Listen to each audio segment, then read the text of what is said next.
इस सदी के माँ बाप जितनी चिंता कर रहे हैं बच्चों की, उतनी उन्होंने कभी भी नहीं की थी। फुर्सत भी नहीं थी, समय भी नहीं था कि बच्चों के साथ बैठे, कि रेडियो सुने, कि टेलीविजन देखे, कि बच्चों को फिल्म ले जाए। कहां सुविधा थी, कहां समय था।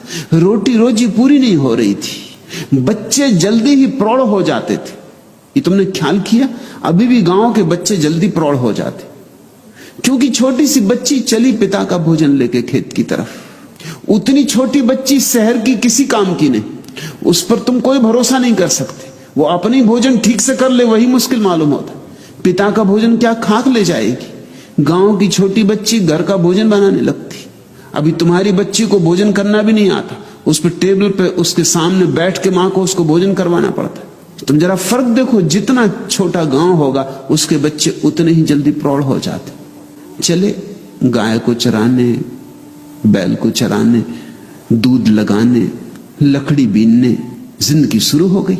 मनोवैज्ञानिक तो कहते हैं कि जिसको हम अब कहते हैं किशोरावस्था, वह होती ही नहीं थी पहले, क्योंकि 7-8 साल का बच्चा तो काम में लग जाता। अब बच्चा जब 25 साल का हो जाता तब काम में लगता है, और तब भी लग जाए तो सौभाग्य। सबसे ज्यादा उपद्रव भी 18 और 25 साल के बीच के बच्चे करते। खाली है, ताकत हाथ में आ गई, काम कुछ है नहीं। यूनिवर्सिटी में आग लगाओ, फर्नीचर तोड़ दो, खिड़कियों के कांच तोड़ दो, कुछ तो करना होगा। ये तुम कल्पना नहीं कर सकते थे, क्योंकि 25 साल का पुराने जमाने का आदमी तो बड़ा प्रौढ़ होता था, क्योंकि 7-8 साल का होता तब तो काम में लग जाता। और भी गरीब घर का होता तो और भी पहले काम में लग जाता।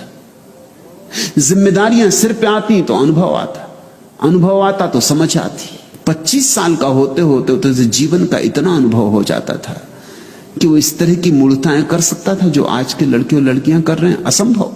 उसमें एक गुरु गंभीरता आ जाती थी, उसे जीवन का एक पाठ मिल गया होता था।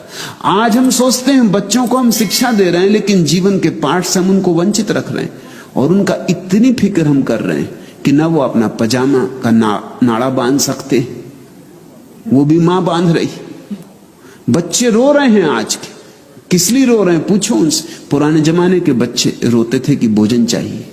आजकल के बच्चे रो रहे हैं कि उनको मां भोजन करा रही, वो उन्हें भोजन नहीं करना, आंसू टपक रहे हैं, और मां सामने बैठी कि भोजन करो, उन्हें भोजन नहीं करना, या उन्हें यह भोजन नहीं करना।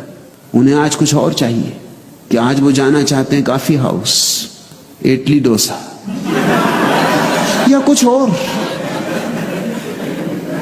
उनको 24 घंटे ध्यान चाहिए। ऊपर से देखने में तो लगेगा कि अगर ध्यान हमने बच्चों पर कम दिया तो नुकसान होगा, ऐसा नहीं।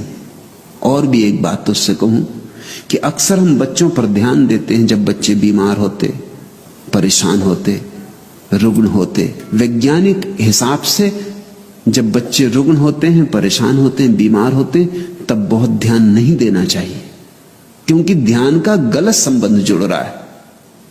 बच्चा बीमार है तब मां उसके पास बैठकर सिर दबा रही। अब जब भी इस बच्चे को भविष्य में सिर दबाना होगा, ये बीमार हो जाएगा। बच्चों पर जब वे रुग्ण हो तो उनकी सेवा करना, लेकिन ध्यान मत देना। इन दोनों में बड़ा भेद है।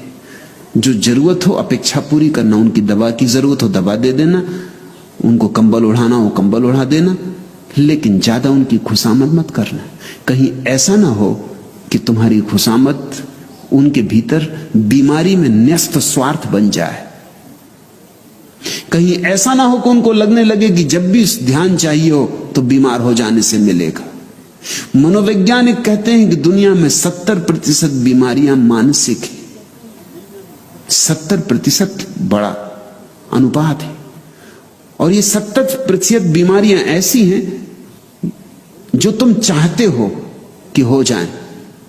तुमने देखा परीक्षा के वक्त बच्चे बीमार हो जाते, परीक्षा के वक्त सारी दुनिया में बच्चों की बीमारियां एकदम बढ़ जाती, क्योंकि बीमारी सुगम उपाय है बचने का।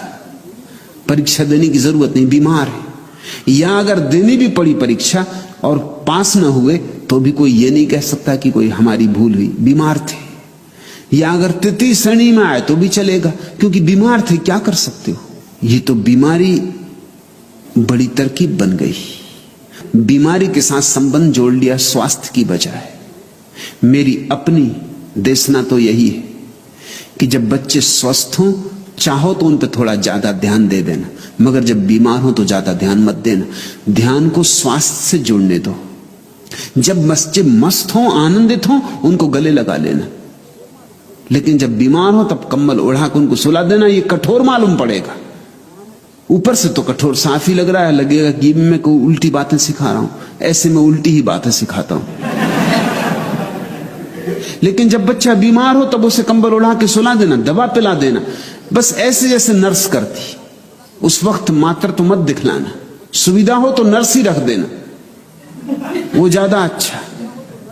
लेकिन जब बच्चा प्रसन्न हो, आनंदित हो, तो कभी उसे गले भी लगाना, उसका हाथ में हाथ लेकर नाचना भी। उसका स्वास्थ्य में रस जोड़ो ताकि जिंदगी भर उसका रस स्वास्थ्य में रहे, बीमारी में ना हो जाए। दुनिया की 70% बीमारियां समाप्त हो सकती हैं अगर हम बच्चों का संबंध स्वास्थ्य से जोड़ दें।